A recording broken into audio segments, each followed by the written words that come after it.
Iba aj povedz, že 1-5 končí, hej, a ďakujem. Ja si ešte myslím anketu.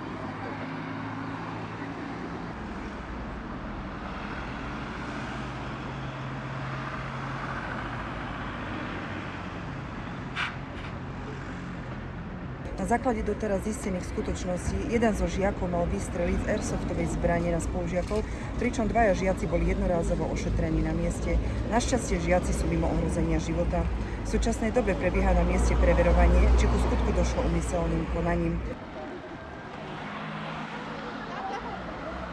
No, chaos tu bol, ja som utekala hneď z postele sem pre vratov.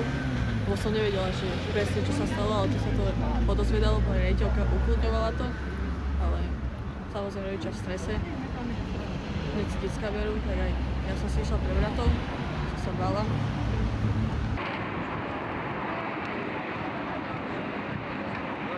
Ale je to veľmi zlé a že to človek počuje v Amerike, tak si na to zvykol, ale hej, na Slovensku, na východe bolo jedno nešťastie a nikdy by napadlo, že aj v Novom Meste takéto niečo budeme riešiť a vôbec sa tým zaoberať. Dobre.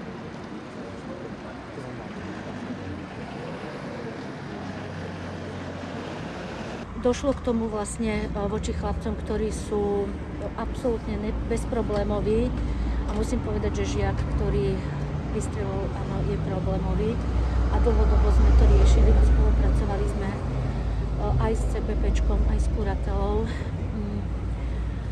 Neviem dôvod, nepoznám dôvod, prečo takýmto spôsobom zareagoval.